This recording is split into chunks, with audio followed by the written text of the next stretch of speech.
wise, so I basically got them all cut off to about the same length, long wise. I ended up cutting this one, the first one, because I didn't use a 2x6 like what I did with the actual rafters. I didn't use a 2x6 fascia. I'm gonna just use a 2x4 fascia to save on money and cut costs in little small places. So I ended up trimming this one out for the width of a 2x4, but I didn't do the rest of them because I'm trying to get my roof done. So I'm gonna just I just ended up putting my fascia board on. I only trimmed this one just to see how it was gonna look, and it's not bad, it's not perfect, but you know, it should have had a 2x6 fascia on it, but it doesn't matter. You know, you're doing it yourself, it doesn't matter. So I went with the 2x4 fascia on it, and I just go back and cut the rest of them later to match this one.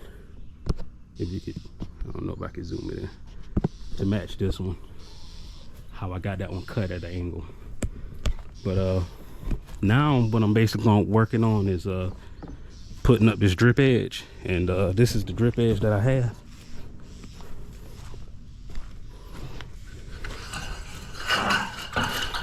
I just got the cheapest drip edge that they had at Lowe's. They make another one that's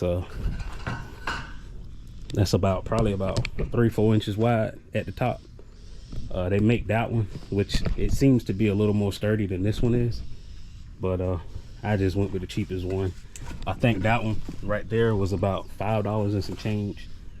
The one that's a little wider than that is about, I think it was like $8 and some change. I could have got that one, but you know, we can cut costs in certain spots, certain areas you don't have to spend the biggest money in, you know. So basically what I'm gonna show you guys is I've already put the gable in drip edge on this one. You may not be able to see it, but what I've done was, the way I'm doing my drip edge for my gable ends is I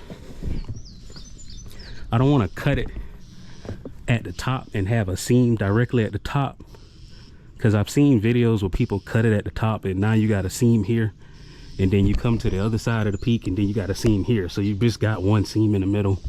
I don't really like that idea, because it sounds to me like, you know, I'm not a person that does this for a living, but you know, just thinking about water, if you got a gap right at the peak, a gap on this end and a gap on this side of the A, you're gonna have water just leaking in right there at the gap, at the seam.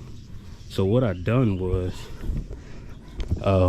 this drip edge is 10 foot long, so I went to 5 foot. And if you look at this drip edge, I don't know if you can tell it on camera, but if you look at this drip edge, you can see that one side is square and one side has like a lip. So this side here has a lip, and I think what that lip is designed for is that when the water drains here, it drains and hit this lip, and the lip's supposed to flick the water up or out, away from the roof, I mean away from the side and the fascia with that drip. So that drip is going to point to the ground. This square side here, this is the part that's going to go on the roof and that you're going to nail. So what I did was, I went to 5 foot, which is the halfway point, and I cut the side that has the drip edge on it, not the square side, but the side that has the drip. Right at my 5 foot mark, I just made a vertical line straight up. And what that's gonna do is, when you make that vertical line straight up, you allow this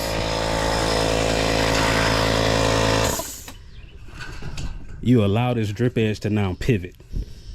So you still have your nailing surface intact full, but you have a slit on the drip edge portion of it that's going a straight vertical line straight up, where you're able to pivot it. And when you're able to pivot it, now you're able to bend it. So I was able to bend that side to match my bend that I have on my gable end on that other side. And I get up on the ladder and show you exactly what I mean. So as you can see, basically with that cut in vertically, I was able to pivot this whole drip edge along my peak. So now I actually have one piece at the top. And for what I'm gonna do for the sides is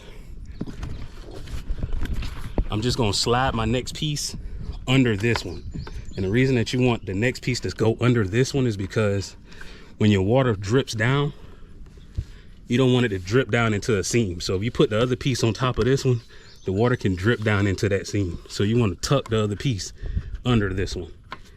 And the other piece is gonna go from here all the way down to my corner.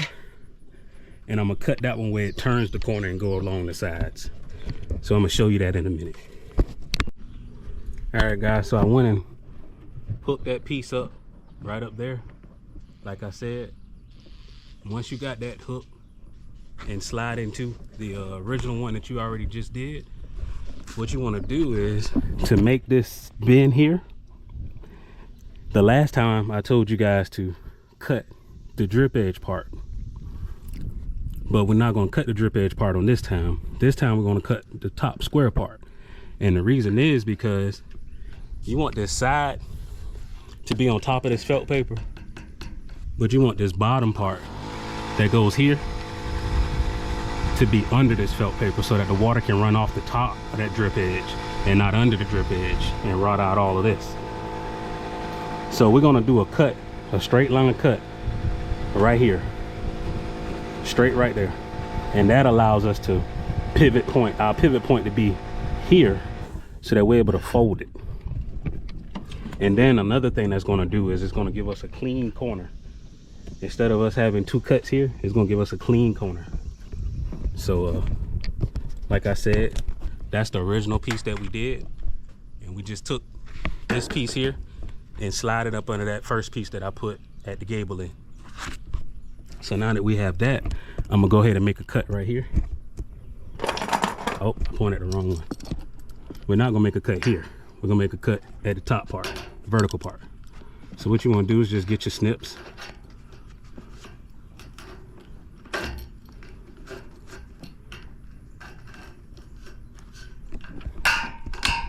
Now that you have that cut,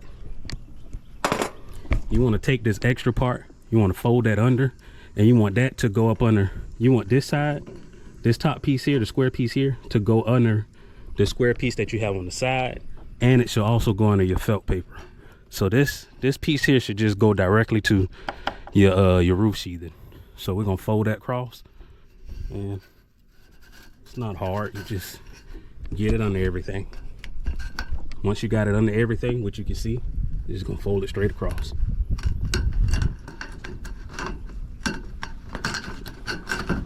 And once you got it all the way across, there you go. And now that allows us to have a smooth, straight corner that doesn't have any cuts, any bends, it just looks smooth. So I'm gonna go ahead and pop a nail in it. And when you nail this down, you don't have to nail the, I'm just gonna nail this to the actual top sheathing. I'm not gonna run a nail through the felt.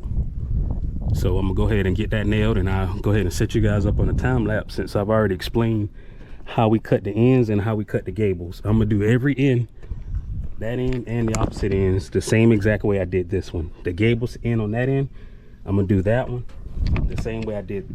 I'm gonna do this one the same way I did that one. So I'm gonna set you guys up on a time lapse, and you just be able to watch it after I already went through and explained everything, and we're gonna go from there.